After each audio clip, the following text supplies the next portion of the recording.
Pleasure. We're all after it in some way or another. Some limit themselves or are limited to simple pleasures. Others live lavishly, spending fortunes, indulging in expensive delights just to experience a bit of satisfaction. And our consumerist culture encourages this. And thus, we've come to believe that we need pleasure to feel good, whatever it may be that does the job. Moreover, many people think that pleasure is where happiness lies, and that satisfaction isn't possible without it. So, we generally see pleasure as the source of our joy, and the absence of pleasure as the cause of dissatisfaction. When equating the acquirement of pleasure with happiness, we logically conclude that the more pleasure we engage in, the more satisfied we feel. But as we all experience, this isn't the case. Pleasure doesn't consistently deliver what it promises, so its results are erratic. What provided us satisfaction in one moment does not in another. How can a luxurious vacation in a tropical paradise make us happy the first and second time, but not so much the third time? It's because pleasure and happiness aren't the same. Hence, could it be that our culture of consumerism has it all wrong? Could it be that our ongoing pursuits of pleasure send us in the wrong direction? Do we want what we want or not? And if not, does wanting the things we don't want remove us further from what we actually want?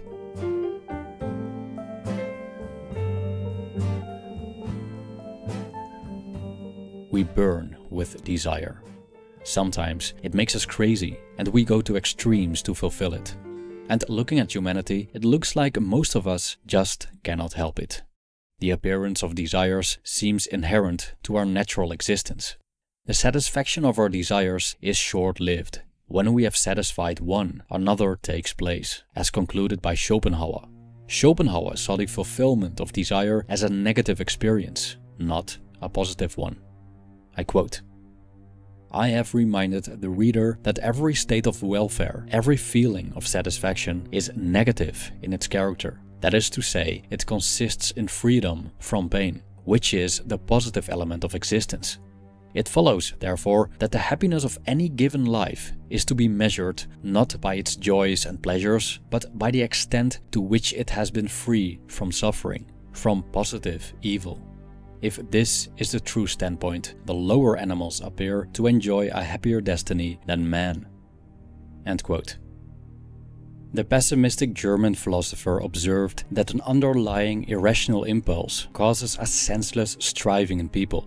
He believed that this will, or will to live, is the foundation of our instinctual drives. Moreover, he considered it the basis of existence. Most of our desires seem to stem from our will to live, such as our appetite for bodily pleasures and our inclination to reproduce and preserve ourselves. But, according to Schopenhauer, this will causes us to suffer as we spend our lives extinguishing fires while new ones keep appearing to no end. Like the condemned king Sisyphus, we push rocks uphill, only for them to roll down again. The more companies convince us that we need the stuff they sell, the more the fire within us begins to rage. The compound of needs and necessities hard to satisfy, as Schopenhauer described a human being, only becomes more robust and thus harder to appease. As we were already inherently burdened with incessant dissatisfaction, the idea that we need even more only deepens our sense of lack. It becomes increasingly challenging to reach what Schopenhauer called to be free from positive evil. It takes higher salaries, more growth in our investments, and more exhausting days of work to purchase satisfaction, which consumerism essentially is. The collective preoccupation with buying consumer goods to feel satisfied, to experience freedom from pain, pain being the positive element of existence. Consumerism makes us believe it provides us with a path to happiness, but in reality it does the opposite.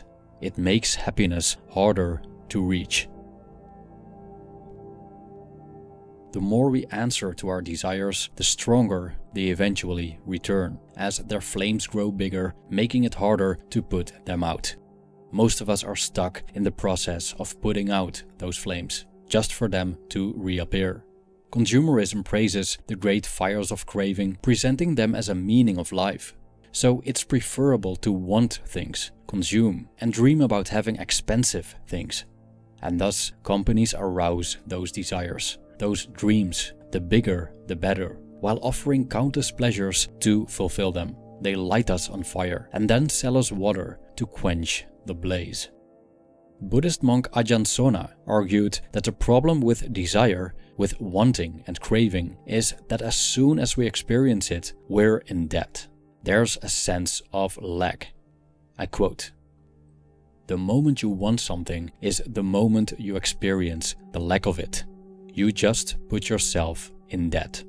Now, some of you have managed to get out of debt.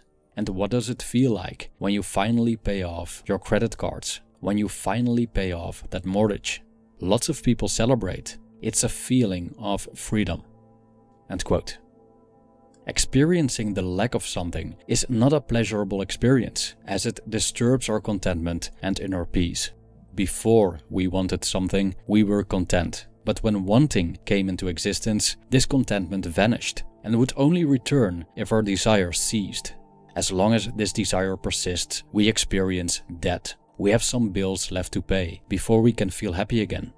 The usual solution for this experience is to get what we want. If we want that new phone, we get it. If we want a larger house, we buy it. If we want a specific kind of food, we order it. But what do we actually want? Do we want the phone? Or do we want the burning desire, the pain of it, to end? Do we want a larger house? Or do we want to re-experience our contentment before the desire for this house arose? Do we want a specific kind of food? Or do we want our cravings for it to cease so we feel satisfied? It seems that we don't want what we want. We don't want the phone, the larger house, or the food in themselves. We want what they provide. More specifically, we want them to release us from the pain of not having them.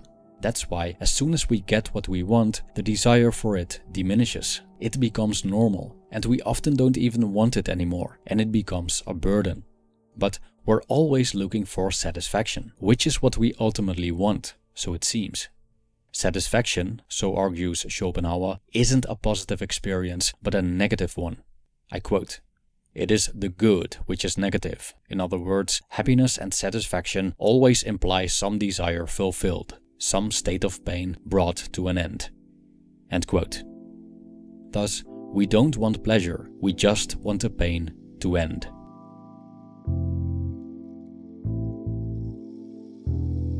Current rampant consumerism is a tragedy. It promises us happiness, but only decreases the odds of experiencing it. It leads to environmental problems, moral degradation, stress, unhappiness, debt, dissatisfaction, and mental issues. It evokes the exact thing that makes us miserable: the experience of lack, the feeling of debt, the pain of craving.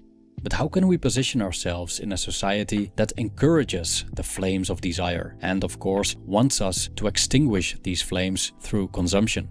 We have several options. First of all, we could engage in consumerism, even though this probably won't provide us with long-term happiness. Moreover, suppose we lose ourselves in the trap of needing more and more external stuff to be happy. In that case, we might eventually become miserable because of the effort required to fulfill our needs. We'll be burning with desire all our lives, putting out the flames while others rise. And the more we want, the hotter the fire. Nevertheless, it's a path many people walk, from birth to grave. An extreme option that would solve the problem would be eliminating any desire for pleasure. Such asceticism, however, isn't for everyone. Moreover, it's likely that despite one's attempt to achieve it, one never reaches it. Speaking in Schopenhauer's terms, we're equipped, or cursed, with a will to live, a drive inherent to being human.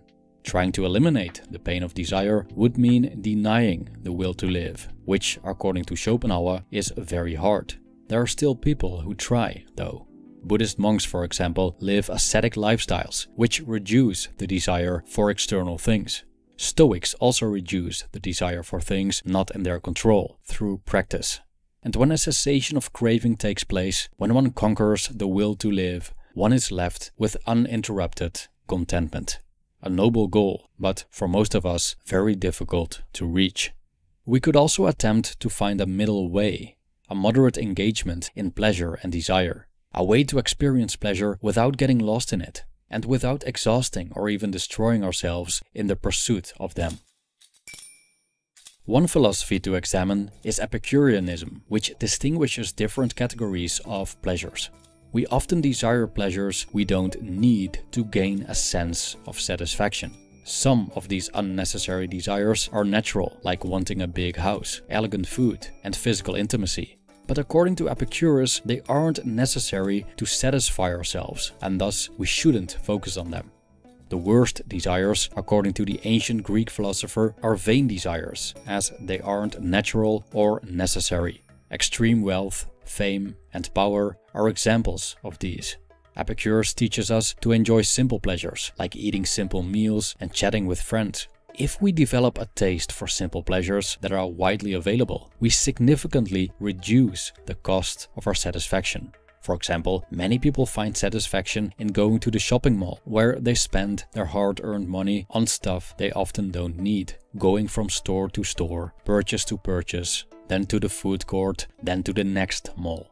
Shopping is an expensive method of releasing ourselves from the pain of dissatisfaction. A much cheaper alternative would be to go for a walk.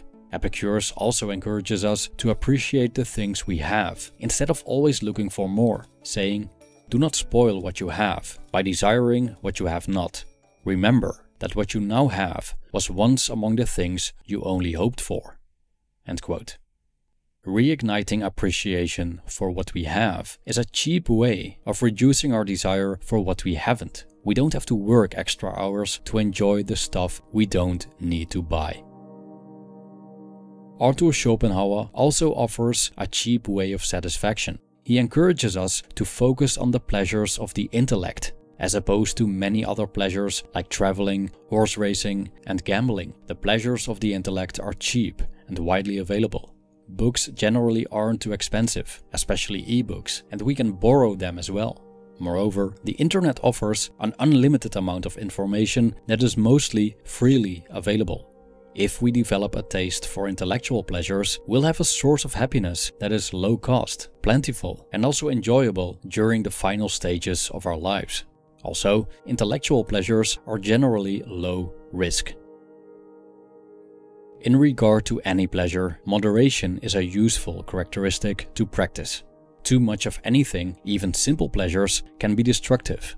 The Stoic philosopher Epictetus advised his pupils to treat life as a banquet, to not stretch their desire for the dishes that haven't come their way yet, and to take their share from those that do with moderation. And it's even better if they develop the fortitude to reject what served to them, so they learn not to give in to their desires. It's for this behavior that Diogenes and Heraclitus were rightly called godlike, Epictetus stated. As with everything else, desires are just appearances. They come and go. Some are weak and short-lived, others strong and persistent. Always satisfying our desires and indulging in them only makes these desires stronger. But if we learn to moderate our desires or even reject them altogether, they will weaken. When our desires weaken, we experience less dissatisfaction and thus less pain. We feel less in debt and more content. If we don't experience the pain of discontent, we don't need pleasure to end it. Thank you for watching.